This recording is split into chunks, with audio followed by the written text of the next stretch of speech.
사랑하는 여러분, 하나님께서 모든 것을 통치하시고 다스리시고 주관하시는 하나님이신 것을 여러분 믿음으로 고백하시고 또 그것을 경험할 수 있기를 주 예수의 이름으로 축원합니다. 여러분, 세상이 지금 돌아가는 상황이 사실이지만 하나님이 모든 것을 주관하시는 주권자라는 사실은 더 분명한 거예요. 그래서 저와 여러분이 기도하시면서 하나님의 통치와 다스리심 가운데 있기를 주 예수의 이름으로 축원합니다. 경청하는 사람은 지혜롭게 여겨집니다. 많은 친구를 얻습니다. 야고보서에 보면 듣기는 속히 하고 말하기는 더디하라 이렇게 말하고 있어요. 경청하는 것이 지혜롭다는 거죠. 그런데 경청하는 자세와 함께 상대방의 의도와 마음을 알기 위해서 하는 질문도 매우 중요합니다. 물론 질문에는 의심과 도전적인 질문도 있지만 상대방의 의사와 마음을 정확하게 알고 싶어서 던지는 이 질문은 관계를 더욱더 돈독하게 만들어주는 역할을 하게 됩니다. 예를 들면 이렇게 질문하는 거죠. 어떻게 하고 싶어? 뭐가 좋을까요? 무엇을 원하세요? 그러니까 상대방의 마음과 동기를 더 정확하게 알고 싶은 이 질문은 우리 관계를 더 끈끈하게 메워준다는 거죠. 그런데 질문을 하지 않는 사람은 대체적으로 자기 중심적이거나 상대방에게 관심이 없기 때문입니다. 자기 생각과 방법을 전달하는 데는 관심이 많아요. 내 속에 있는 것을 쏟아내는 데는 굉장히 관심이 많은데 상대방의 생각에는 관심이 없으니까 질문을 안 하는 거예요. 뭘 원해? 질문을 허용하지도 않고 하지도 않아요. 또는 자기 지식과 자부심이 넘쳐요. 그래서 이렇게 얘기해요. 대답하지 마.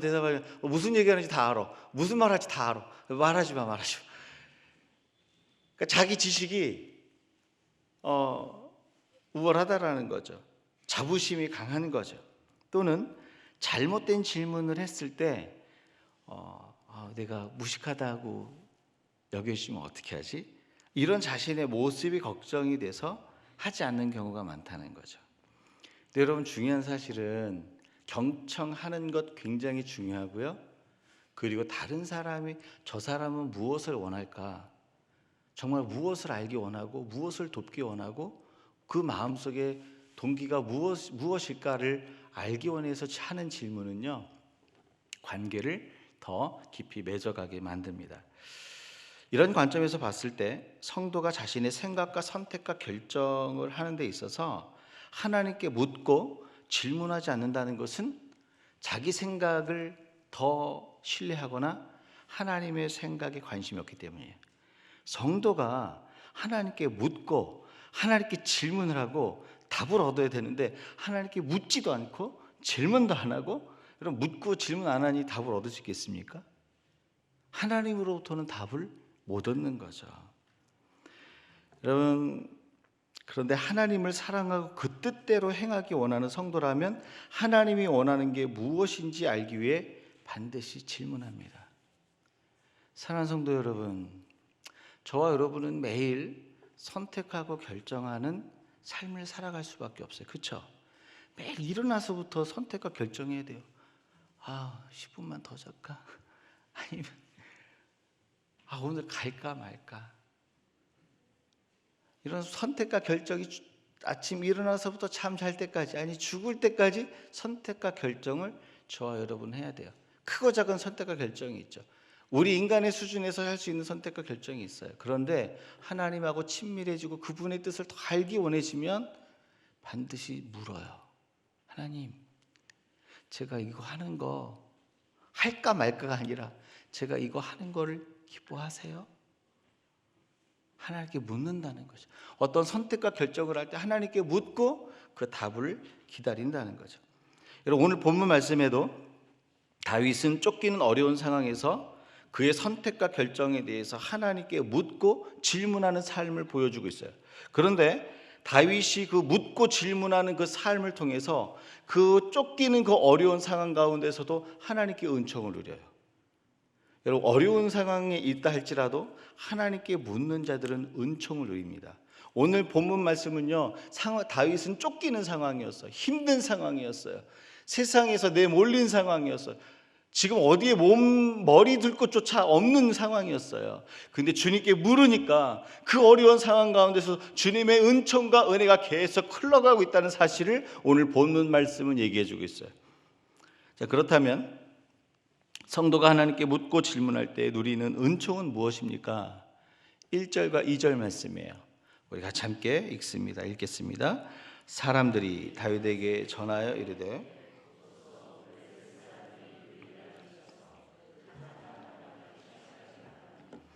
다윗이 여호와께 묻자와 이르되 이 블레셋 사람들을 치리까?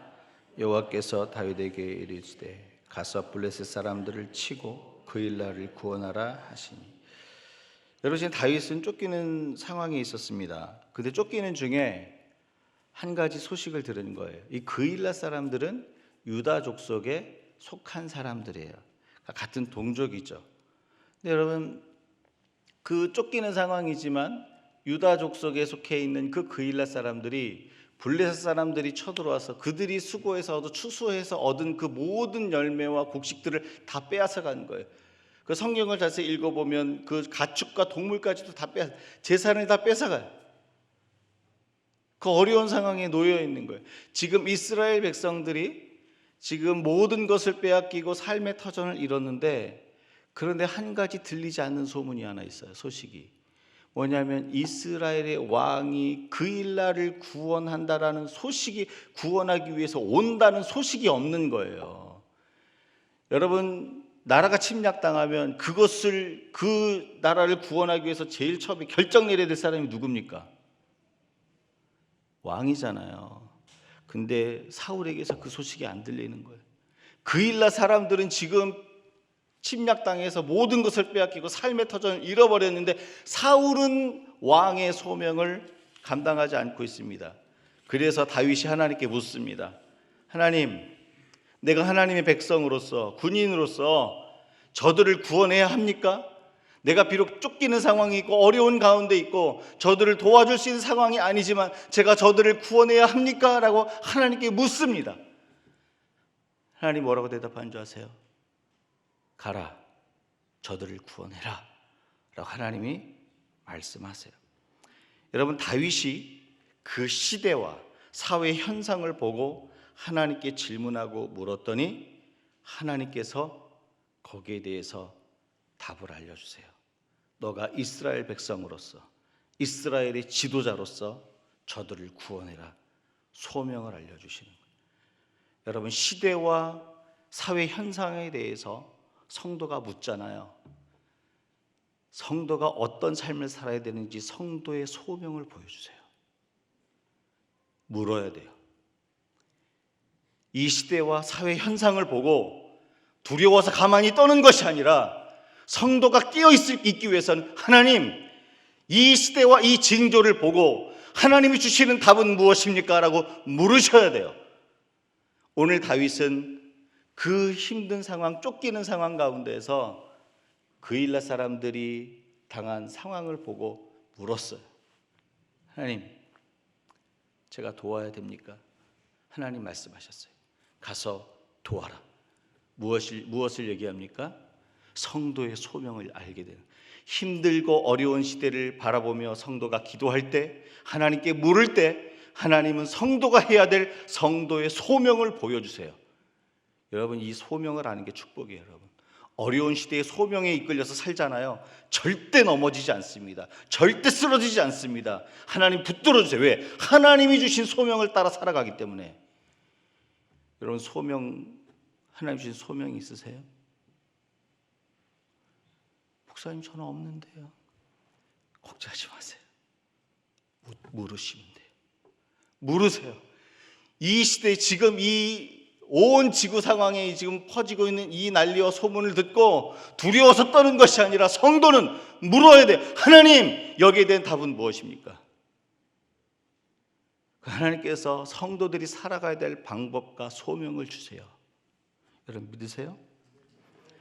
아무리 어려운 시대를 산다 할지라도 하나님께 물으면 성도의 소명을 보여주시고 알려주십니다. 이것이 묻는 자에게 주시는 은총이에요. 그냥 세상의 그 재앙과 세상의 방법과 삶 속에서 묻혀서 죽어가는 것이 아니라 묻는 자들에게 이 땅의 삶을 어떻게 살아야 되는지 성도의 소명을 붙들고 영광스럽게 살아갈 수 있도록 우리에게 소명을 부어주세요. 소명에 이끌린 자는 결코 여러분 쓰러지지 않습니다. 여러분 믿으셔야 돼요. 따라서 시대의 현상과 상황에 대해서 물으면 하나님은 성도의 소명을 보여주세요. 이게 은총이에요. 묻는 자에게 주시는 은총. 세상 사람들과 똑같이 그렇게 살다가 죽어가는 인생이 아니라 어려운 시대에도 주께 물으면 우리의 삶의 현 주소와 방향과 목적과 무엇을 위해 살아가야 하는지를 분명히 보여주신다는 거죠. 여러분, 소명을 따라 사는 것이 은총인 이유는 소명대로 사는 사람들을 통해서 세상은 용기와 소망을 얻기 때문에 그래요. 내 꿈을 이뤘다 그래서 내가 소망을 주는 인생이 되는 게 아니에요. 내가 많이 가졌다 그래서 세상에 용기와 소망을 주는 인생이 아니에요. 이미 저와 여러분 경험을 보세요. 가지고 소유해도요, 아프게 하고 치유하는 삶이 아니라 오히려 무너뜨리는 삶이 많을 때가 많아요. 여러분, 세상을 변화시키고 용기를 주고 소망을 주는 것은요, 소명대로 살아가는 삶으로 인해서 가능한 거예요. 여러분 믿으세요? 제가 며칠 전에 기사 하나를 봤어요. 그 기사는 이런 거예요. 대구에 코로나 바이러스 확진자가 2,000명이 됐다는 소식이 되었을 때 한 병원 원장이 병원 문을 닫고 대구로 달려갔다는 소식을 들었습니다. 그때 의사의 한 자녀가, 의사분이 여자분이셨어요. 이렇게 얘기하는 거예요. 엄마한테. 엄마, 기부로 돕고 엄마는 안 가면 안 돼? 라고 의사 엄마에게 얘기합니다. 이 말을 들은 그 의사 엄마는 이렇게 대답을 하죠. 지금은 의사 한 명이 돈보다 더 소중할 거야. 이렇게 얘기하고 대구로 달려갔대요. 여러분, 이분이 크리스천인지는 잘 모르겠지만 이렇게 세상 사람들도 시대의 현상과 상황에 대해서 올바르게 물으면 소명을 따라 살아가게 돼 있어요.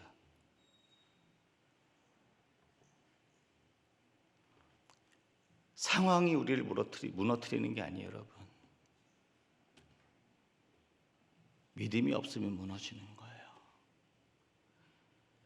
그 외에 많은 의료진들도 합류했다는 소식을 들었습니다. 한국 전국에서 전염병과 싸우는 모든 의사와 간호사와 모든 의료진들에게 감사와 박수와 격려를 보내드립니다.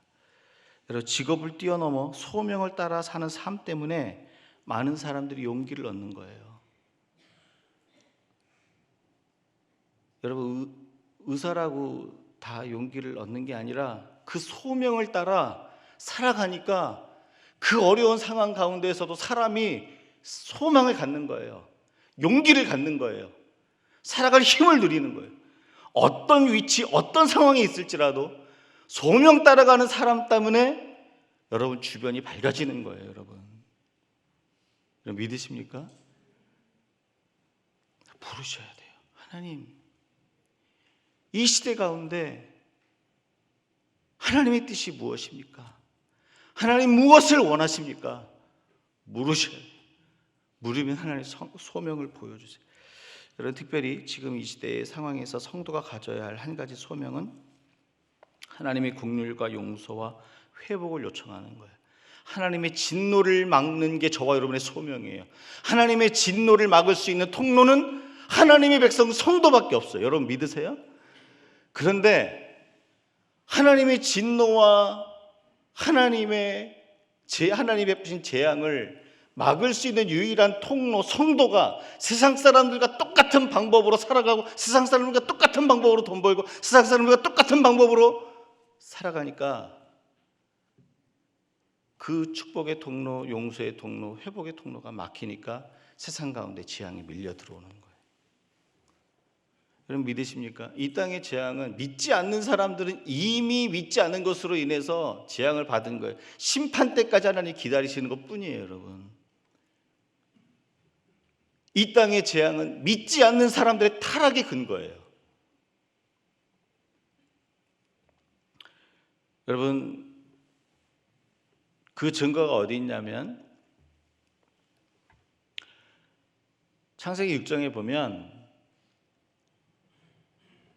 노아 홍수 시대에 하나님께서 많은 사람들을 물로 심판하셨어요. 그 심판의 이유가 뭡니까? 이미 세상 사람들은 죄가 간영했어요. 근데 심판의 이유를 성경이 이렇게 얘기해요. 하나님의 아들들이 사람의 딸들을 보고 결혼하고 사랑하고 그 삶의 동화가 됐다. 그러니까 믿는 자들의 삶이 무너진 거예요. 믿는 자의 삶이 무너지니까 하나님의 심판이 들어온 거예요. 여러분 창세기 19장에 보면 소돔과 고모라가 멸망했죠. 소돔과 고모라가 멸망한 이유가 뭔지 아세요?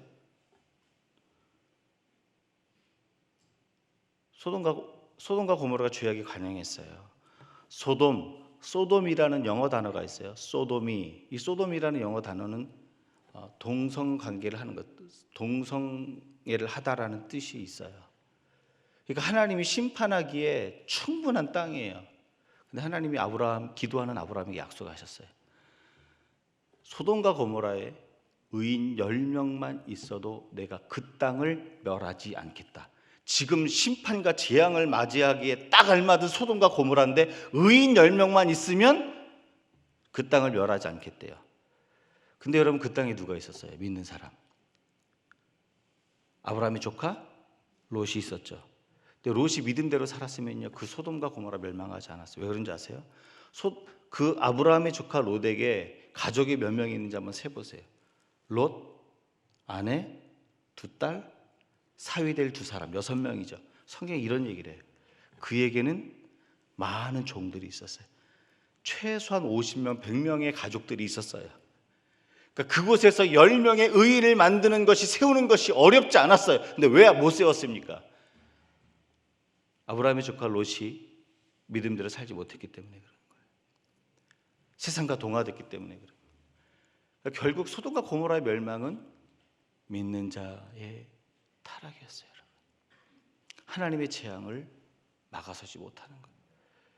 이 시대에 이 재앙과 전염병과 이 난리와 소문을 들었을 때에 저와 여러분의 소명이 무엇인지를 밝혀주시는 말씀이 있어요. 역대하 7장 13절 14절입니다. 같이 읽습니다. 혹 내가 하늘을 닫고 비를 내리지 아니하거나 혹 메뚜기들에게 토사를 먹게 하거나 혹 전염병이 내 백성 가운데 유행하게 할 때에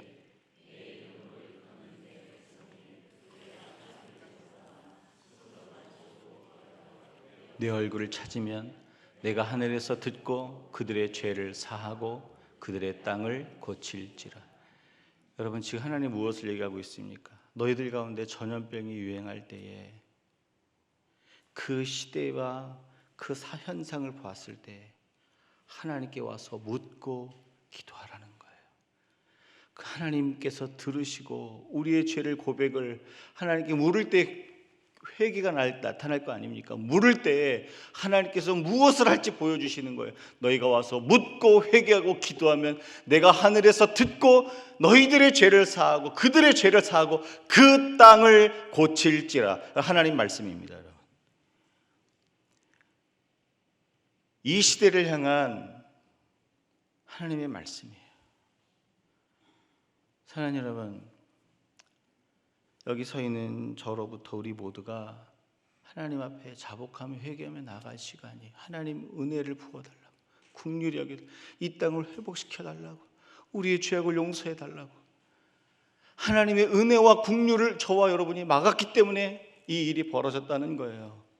여러분 믿으십니까? 무엇을 회개해야 될까요? 무엇을? 똑같은 세상 사람들과 똑같은 방법으로 돈 벌고 똑같은 방법으로 살아가고 똑같은 방법으로 쾌락을 즐기고 똑같은 방법으로 사람을 대하고. 여러분, 저와 여러분은요, 잘 먹고 잘 살기 위해서 예수 믿는 게 아니에요. 물론 하나님이 저와 여러분을 풍성하게 하시고 은혜를 주세요. 저와 여러분이 이 땅에 존재하는 이유는 저와 여러분이 예수 믿고 구원받는 것도 있지만 이 땅 가운데 하나님의 긍휼과 은혜를 흘려보내는 통로로 서기 위해서 저와 여러분이 이 땅에 존재하는 겁니다, 여러분. 그래서 우리의 삶이 거룩해야 돼요. 우리의 삶을 고치고 주 앞에 나아가야 돼요. 여러분, 최선을 다해서 내게 맡겨진 삶을 살고 이 땅의 직업에, 하나님 주신 그 직업에서 최선에 대해서 삶을 살지만 무엇을 먹을까 마실까 입을까가 성도의 삶의 목적이 아닙니다, 여러분. 이 시대를 보고 읽으셔야 돼요. 이 시대를 보고 하나님 앞에 기도하시면 저와 여러분이 어떻게 삶을 살아야 되는지 보여주세요. 그게 은총이에요. 왜요? 이 시대에 동조해서 살아가는 사람은 두려움 가운데 넘어지는 거예요. 근데 소명에 이끌린 자는요 결코 두려워하지 않으며 주와 동행하며 걸어가게 돼요. 여러분 믿으십니까? 이게 은총이에요, 여러분. 여러분 너무 두려워하지 마세요. 의사들의 말을 빌리니까 코로나 바이러스가 걸려도요 경증 환자는 죽었다는 보고가 없어요. 중증 환자도 들어가서 대부분 치료받고, 문제는 이제 기저질환 가진 분이나 이제 뭐 호흡기 질환, 그분들 이제 스스로 조심하셔야죠. 근데 여러분 이걸 우리가 고백했으면 좋겠어요. 하나님, 이 땅을 치유하여 주시고 고쳐 주시고 회복시켜 주옵소서. 여러분, 저와 여러분이 이 소명 가운데 살아가셔야 돼요. 지금 이 어려운 시대 여러분 뭐 하시겠어요? 저와 여러분이 하나님께서 이 땅을 고치시면 한 번에 고쳐지는 거예요, 여러분. 물론 의사의 수고와 노력과 이 의료진의 수고와 노력 반드시 필요하고 저와 여러분이 해야 될 것은 해야 돼요. 그 하나님의 도우심을 구하는 이 성도의 소명을 이 땅 가운데서 지금 살아내라고 하나님이 저와 여러분 가운데 요청하십니다. 여러분 지금은 기도해야 될 때입니다. 자녀와 가정을 위해, 교회를 위해, 이 땅의 재앙 가운데 죽어가는 그 영혼들을 위해 기도할 때에 여러분 하나님께로 돌아오십시오. 하나님께 기도하십시오. 하나님 그 백성을 살리세요. 그 백성을 회복시키세요. 그 하나님의 은총 가운데 기뻐하며 다시 주님이 하셨습니다라고 노래하며 찬송하는 그 날을 우리가 소망합니다. 두 번째로 하나님께서 묻는 자들에게 주시는 은총은 뭘까요? 3절과 4절 말씀입니다. 같이 함께 읽습니다. 다윗의 사람들이 그에게 이르되 보소서 우리가 유다에 있기도 두렵거든 하물며 그일라에 가서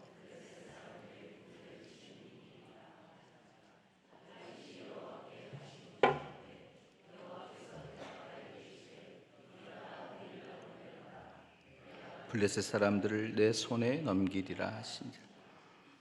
여러분, 분명 다윗은 하나님께 그 시대에 대해서 물었을 때 소명을 받았어요. 그일라 사람들을 구원해라. 그런데 다윗이 함께했던 그 부하 600명, 지난주 아둘람굴에서는 400명인데 벌써 200명이 늘었어요. 600명이 됐어요. 여기서는 600명의 그 부하들이 다 반대하는 거예요.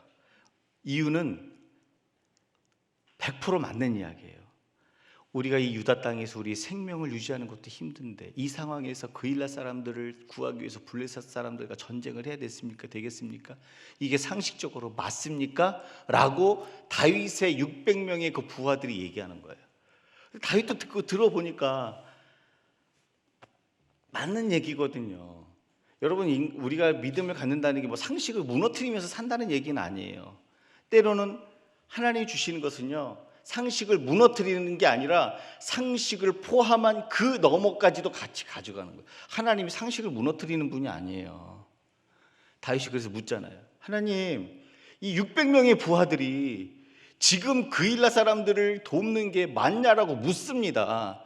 저 사람들이 말이 저도 옳다고 생각합니다. 상식적으로나 상황적으로나 지금 600명의 사람들이 말이 맞지 않습니까? 어떻게 해야 되겠습니까? 라고 묻고 있는 거예요. 여러분, 여기에 영적 리더와 소명을 따라가는 사람들의 어려움이 이 지점에 있어요. 다수의 의견과 하나님의 뜻이 부딪힐 때 그 다수의 의견을 어떻게 뛰어넘어가냐는 거예요. 많은 경우에는 하나님이 사람들의 마음을 모아주시는 것을 보고서 하나님의 뜻이라는 것을 분별할 때가 있어요. 그렇죠? 기도해보고 아내와 남편의 마음이 맞으면 하나님이 우리를 인도하시는구나. 근데 그런 경우도 있지만 어떤 경우는 이렇게 600명이라는 사람이 상식적으로 딱 똘똘 뭉쳐서 하나님의 뜻과 반대를 얘기해요. 그러면 헷갈릴 수 있잖아요. 저게 하나님 뜻인가? 그럼 어떻게 생각하세요? 그렇잖아요. 그 다수의 의견과 하나님의 뜻이 부딪혔을 때, 상충될 때 그것을 어떻게 뛰어넘어갈 수 있냐라는 거예요. 오늘 말씀에는 그 답을 주고 있어요. 다윗이 이것을 뛰어넘는 방법으로 다시 하나님께 물은 거예요. 하나님께 물을 때 하나님께서 말씀하십니다. 그일라로 내려가라. 내가 블레셋 사람들을 내 손에 넘기리라. 아까는 뭐라 그랬어요? 가서 그들과 싸워라. 이렇게 얘기했어요. 이번에는 뭐라 그러세요? 블레셋 사람들을 내 손에 넘기리라. 하나님께 묻는 자들에게는 하나님께서 바른 길과 생명의 길을 보여주세요. 600명의 사람들이 하는 말은 분명 상식적으로 맞아. 그 다윗 공동체를 위해서는 맞는 얘기예요. 그렇죠? 그냥 피할 수 있잖아요. 그러면 어려움이 없으니까 상식적으로 맞는 얘기예요. 상식적으로 그 공동체를 위해서 맞는 이야기인데, 상식적으로는 맞는 이야기인데 그 상식적으로 맞는 그 이야기를 다윗 공동체가 선택했을 때에는 그일라 공동체는 불행한 결정이 되는 거예요. 그리고 소명을 따라가지 못해요. 상식적인 결정을 했다 그래서 비난하진 않아요. 그런데 하나님이 원하시는 것이 그 이상이 있었을 때에는 그게 어려운 이야기가 되죠. 근데 여러분, 하나님께서 블레셋을 너의 손에 넘겨주시겠다는 말씀은 다윗 공동체도 지키고 그일라 사람도 지켜주겠다라는 거예요. 나와 너 모두가 사는 생명의 길을 제시해 주시는 거예요. 하나님께 묻잖아요. 세상 사람들은 나만 살 수 있는 살 길을 제시하지만, 상식선에서 있는 그 살 길을 얘기하지만, 하나님께 묻는 사람들은요, 무엇을 얘기하시냐면 바른 길, 생명의 길, 나와 너 모두가 사는 길을 제시해 주세요. 상식을 따랐다 그래서 비난하진 않아요. 근데 하나님이 제시하시는 그 생명의 길을 따라가잖아요. 그러면 상식도 포함이 되고 그 어려움도 이기는 방법이 된다는 거죠. 여러분 믿으세요? 여러분, 다수의 의견과 하나님의 뜻이 부딪혔을 때 다윗은 물었어요. 하나님, 어떻게 해야 됩니까? 세상 사람들은 상식을 얘기했어요. 하나님 뭐라 그런지 아세요? 나와 너 모두가 사는 바른 길, 생명의 길을 선택하라고 했어요. 여러분, 나와 너 모두가 사는 생명의 길을 선택하잖아요. 바른 길을 선택하잖아요. 그러면 생명의 길로 인도받는 거예요. 따라서 하나님께 묻는 자들에게는 바른 길을 찾는 은총을 주십니다. 나와 너 모두가 사는 생명의 길을 보게 하십니다. 여러분. 제가 여기서 뭐 한두 번 간증을 했던 것 같은데요. 오늘 말씀하고 너무 이렇게 매칭이 잘 돼서 다시 한번 간증을 하고 싶어요. 제가 이제 토론토에 있을 때 제가 이제 가고 싶어 했던 그 미국의 어떤 학교에서 어드미션이 왔어요. 입학하라고. 너무 좋았어요. 너무 좋더라고요. 아내한테 얘기했어요. 우리 미국 가야 될 것 같다고. 저는 너무 좋아서 얘기했는데 저희 아내는 너무 싫어하더라고요. 그래서 안 된대요. 왜 안 되냐 했더니 미국에만 학교가 있냐? 토론토에 학교 다니라는 거. 토론토에서 학교를 다녀. 그 얘기를 듣고 서로 기도하고 결정하기로 했어요. 기도하자고 그랬는데 그날이 사실 금요 청년들 집회하는 예배 때였거든요. 찬양하는데 하나님 저에게 말씀하시는 거예요. 이런 마음을 주셨어요. 홍수야, 이 청년들을 목자 없는 양같이 그냥 두지 마라. 왜 그랬냐면 그때 당시 우리 청년들이, 그때 그 청년들이 오랫동안 목회자가 없었어요. 그래서 많이 힘들어했어요. 제가 가서 목회한 지 1년 6개월이 됐는데, 제가 떠나게 되면 2년 이제 가게 되면 한 2년쯤에 가게 돼. 2년 만에 또 떠나게 되는 거예요. 그러니까 하나님 저희가 무슨 마음 주시냐? 목자 없는 양같이 저들을 그냥 두지 마라. 그래서 이제 기도하면서 주님이 또 어떤 마음을 주셨냐면, 그 미국으로 가면 저는 좋은데 아내는 너무너무 힘들어하는 거예요. 미국을 너무 싫어하더라고요. 뭐 들리는 뭐 여러 가지 이유가 있었어요. 너무 싫어해요. 근데 또 가서 아이들도 적응해야 되니까 저는 행복한데 아내는 불행하고 청년들도 힘들고 자녀들도 힘들고. 여러분, 그래서 그 마음을 하나님 주셔서 제가 그때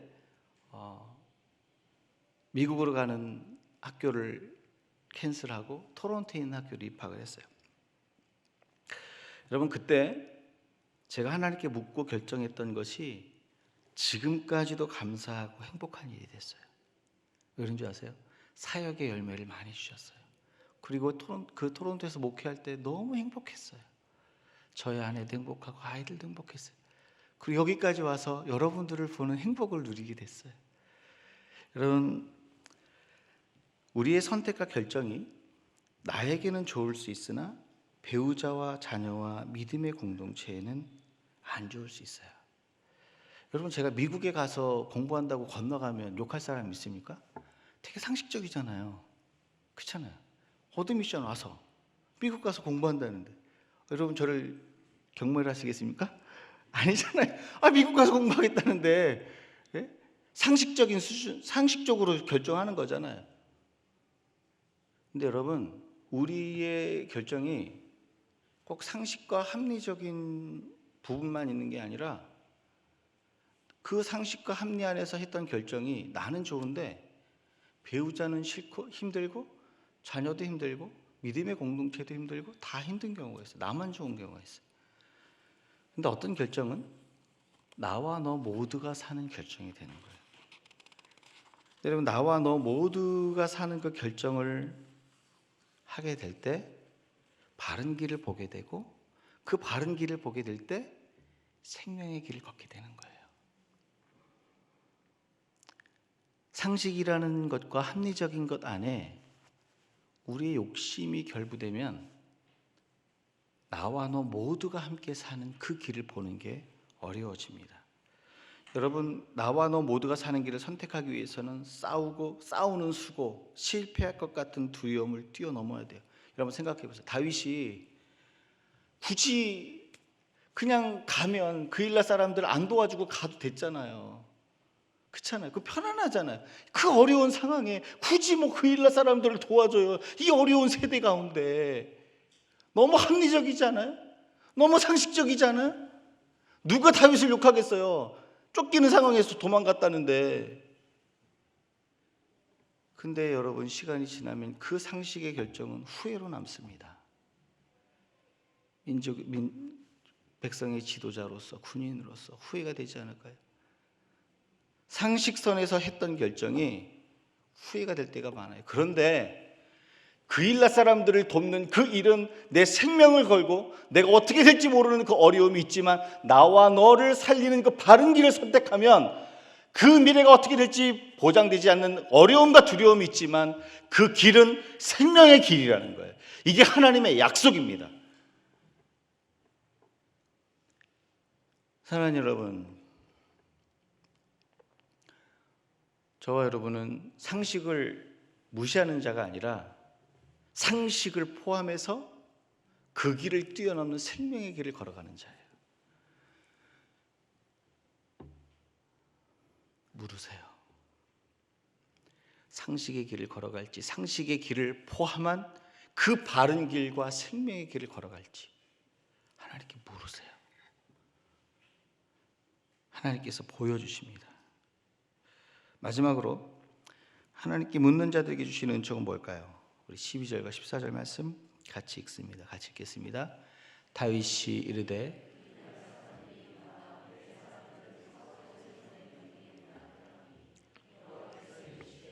그들이 너를 넘기리라 하신지라.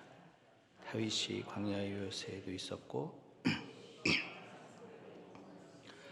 사울이 매일 찾되 하나님이 그를 그의 손에 넘기지 아니하시기라.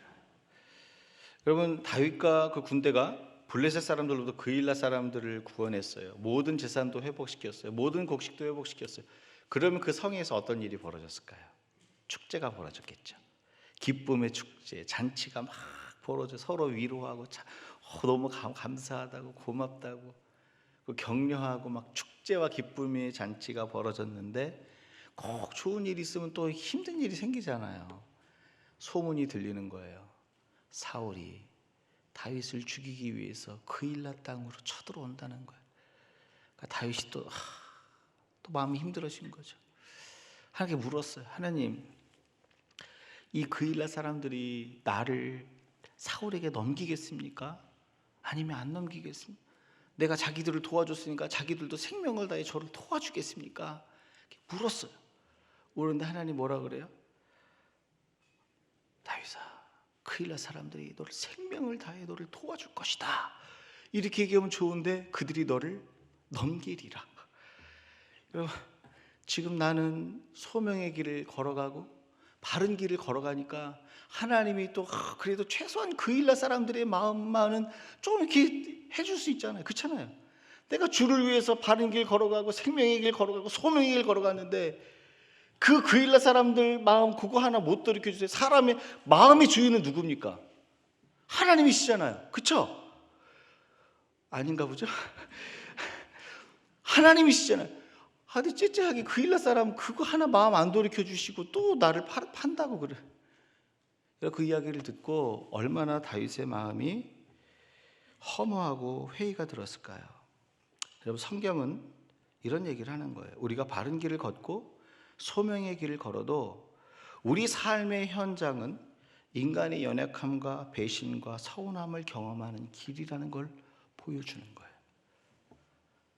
여러분 아셨어요? 내가 소명의 길 걸어가고 막 의의 길 걸어가고 생명의 길 걸어가면 모든 사람들이 나를 다 이렇게 붙들어주고 모든 사람들이 배신 안 하고 모든 사람들이 날 지지해주고 그럴 거라고 생각하셨죠? 죄송합니다. 성경은요 무엇을 얘기하고 있냐 이렇게 얘기하고 있어요. 너희가 생명의 길을 걸어가고 소명의 길을 걸어갈 때에 심지어는 너희가 도와준 사람들로부터도 배신을 당하는 그런 일이 있을 거야. 오늘 성경은 그거 얘기해요. 사람 믿지 마세요. 사람 믿으면 소명 따라 못 가는 거예요. 생명의 길 선택 못 하는 거예요. 그런데 성경은 아주 중요한 메시지 한 가지를 남깁니다. 맨 마지막 14절 맨 마지막 부분에 사울이 매일 잣되 하나님이 그를 그의 손에 넘기지 아니하시니라. 그일라 사람들은 사울을 넘겼으나 하나님은 넘기지 않는 거예요. 세상은 다윗을 넘겼으나 하나님은 다윗을 넘기지 않는 거예요. 세상 사람들이 다윗을 넘겨도 우리를 넘겨도 하나님이 우리를 넘기지 않으면 우리에게는 아무 문제가 없는 거예요. 하나님이 다윗을 사울의 손에 넘기지 않으니까 어떤 일도 일어나지 않았다라고 성경은 얘기하고 있어요. 여러분, 사람이 우리를 배신하고 넘겨도 하나님이 결코 우리를 넘기지 않으시면 안전합니다. 오늘 무엇을 얘기하는 줄 아세요? 하나님께서 우리의 안전한 피난처가 되신다는 거예요. 하나님이 우리를 넘기지 않으면 세상의 재앙들이, 세상의 전염병들이, 세상의 권력자들이 우리를 삼키기 위해서 달려와도 하나님이 우리를 넘기지 않으면 그곳에 우리가 넘어가지 않는다라는 거예요. 여러분 믿으십니까? 이거 믿으셔야 돼요. 하나님의 말씀입니다, 여러분. 하나님이 그를 넘기지 않으면 어떤 것에도 어떤 것도 우리를 넘길 수 없다라는 거죠. 넘어뜨릴 수 없다라는 거죠. 따라서 하나님께 묻는 자들은 완전한 피난처 되신 하나님 안에 거하는 은총을 누리게 됩니다. 하나님께 묻고 그 길을 걸어가십시오. 그 길은 안전한 길입니다. 이런 말씀을 정리합니다. 여호와께 묻는 자들에게 소명을 주세요. 어떤 소명이요? 이 시대 가운데 하나님의 은혜와 긍휼을 흘려보내는 소명을 주세요. 바른 길을 보여주셔서 생명의 길을 누리게 하세요. 완전한 피난처 되신 하나님 안에 거하게 하신다고 말씀하세요. 오늘 이 말씀을 기억하면서